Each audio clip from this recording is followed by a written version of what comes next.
In the Western world, the snake is commonly associated with evil and wickedness. This is because one of the original villains was the serpent in the Garden of Eden, an embodiment of deception and temptation.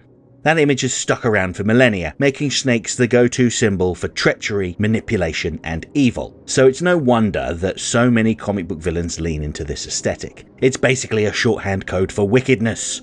Like the subject of today's video, the emotionally stunted leader of Cobra, Zander, as seen in Batman Beyond. Zander was an original creation for Batman Beyond, but before getting to him, I think it's important to talk about the comic book characters that I think inspired him. The first character that comes to mind is the leader of Cobra, imaginatively named Cobra. Bet that gets confusing at the snake meets. He made his debut in Cobra, #1, published in 1976. So Cobra, head of the organization Cobra, had his own series called Cobra. Well, that's easy to remember at least. His birth name was Jeffrey Burr, one half of a pair of conjoined twins. After he was surgically separated from his brother, he was stolen in the middle of the night by a snake-worshipping cult, and the family were told that he hadn't survived the procedure. The snake worshippers believed he was destined to lead them, raising him in secrecy, training him to become a master of martial arts, and shaping him into their supreme leader. His twin brother Jason was left behind and grew up without any knowledge of his siblings' fate. The most unique part of Cobra's story is the psychic link he shared with Jason. The two are connected in a way that transcends their separation. If one feels pain, the other experiences it too. For instance, when Cobra drank lethal snake venom as part of his initiation, Jason also experienced the same maladies, despite being thousands of miles away, and he had absolutely no idea what was going on. Cobra was one of Jack Kirby's final creations for DC before he left the company in the 1970s. Kirby, a legendary artist and writer, had already cemented his reputation as one of the most influential figures in comic book history. His work at Marvel with Stan Lee led to the creation of the Fantastic Four, the X-Men, and countless other recognizable characters.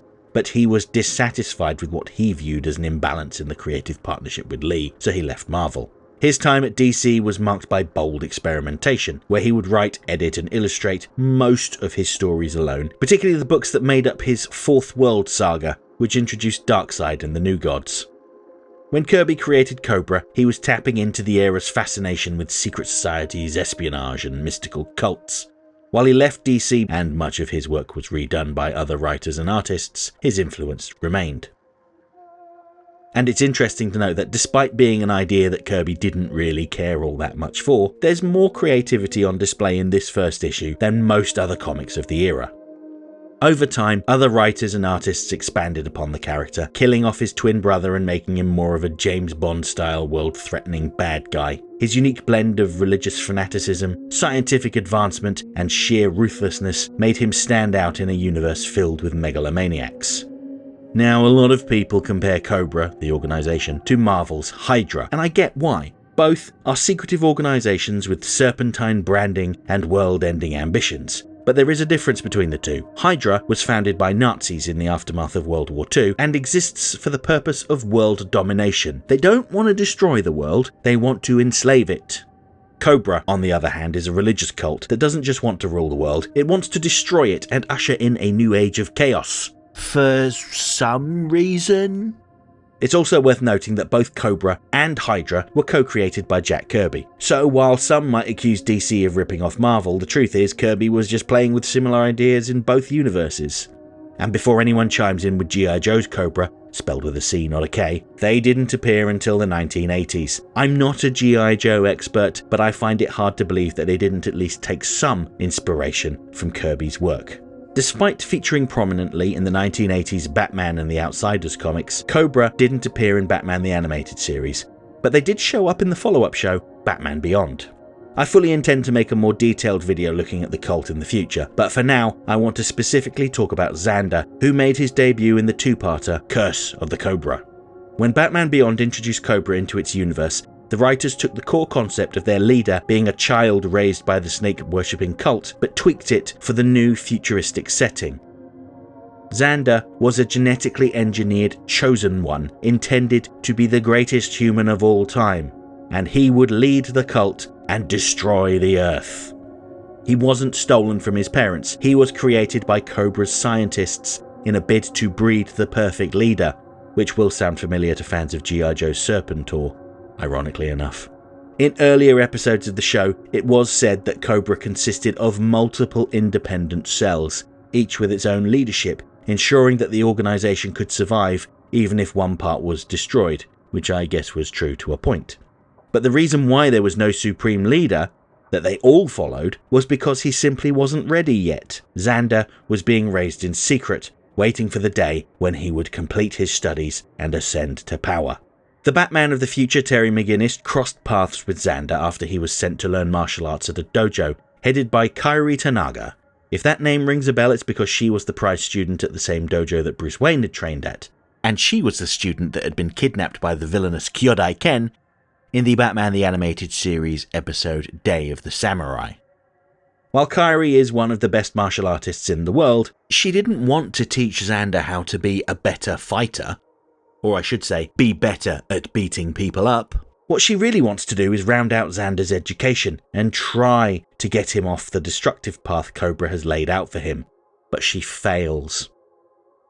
Despite being their supreme leader, Zander had absolutely no agency in his life. He had no friends, no hobbies, no personal choices. Every moment of his existence was dictated by the cult. They told him what to eat, where to go, what to do. He had no actual life experience of his own. He was their leader, but the irony was that he had less freedom than any of his followers.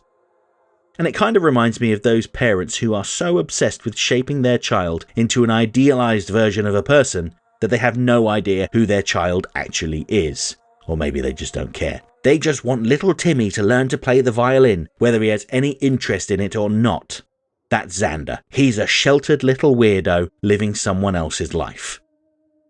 And on top of that, he is just a loser.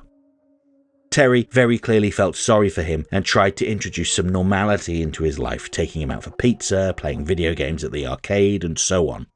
But he wasn't prepared to learn from these experiences. For someone who's supposed to be this grand, powerful leader, he's actually pretty pathetic. Sure, he has all of these physical skills, he's the best fighter in the dojo, and he beats up the Joker gang members pretty easily, but he has absolutely no idea how to be around other people. He just blurts things out, like his infatuation with Max. She is the only young woman that doesn't pander to him, and he is immediately smitten with her. Rather than trying to build a relationship with her, he kidnaps her and tells her that she's going to be his queen in his new empire, whether she likes it or not. You'd think that if he had genuine feelings for her, he'd want her to be happy and respect her wishes. But no. Zander is another in a long line of villains that doesn't respect women's autonomy and will not accept rejection. He's been spoon-fed his entire life, and it shows. He's arrogant, likely from spending every waking moment hearing how wonderful he is from a bunch of snake kissers, and he has no concept of true leadership. He thinks being a leader is barking orders at people, but it's not. Leaders are meant to inspire their team into being the best versions of themselves to achieve common goals. The moment things stop going according to the script Cobra has written for him, Zander throws a tantrum.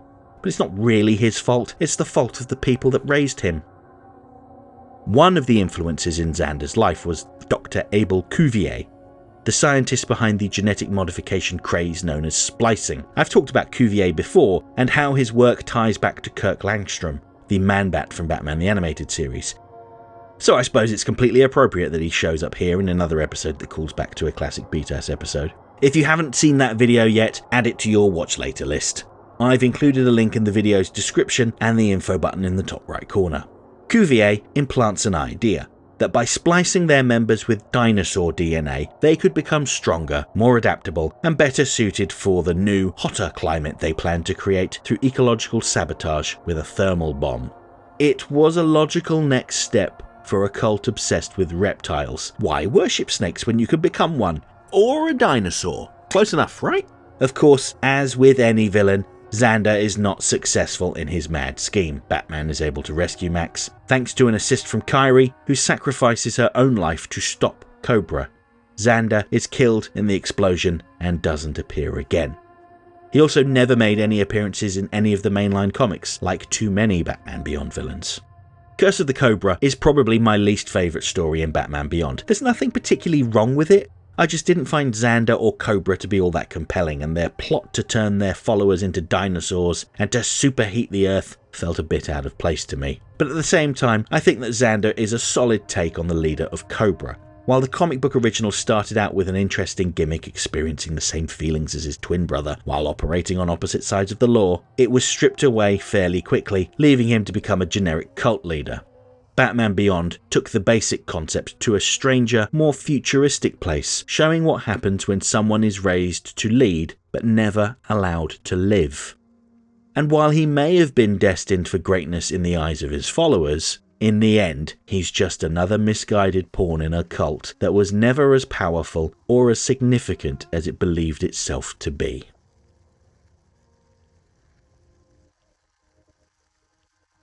Okay, that's it for this week's essay. If you liked the video, don't forget to like, share, subscribe, leave a comment, tell all your friends about me. You know how YouTube works. If you really enjoyed the video and have the means, please consider making use of the thanks button to send a buck or two my way, because every little helps. I offer channel memberships for $1.99 a month. This will get you early access to my weekly video essay, priority responses to your comments, members-only videos, custom emojis, and an icon on your profile indicating that you're one of my people. And special thanks to my current channel members, who are all listed on the screen right now.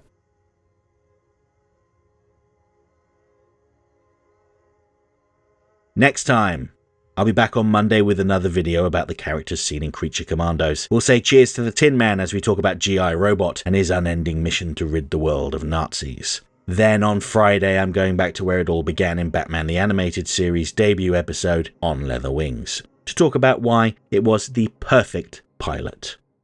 Hope to see you then.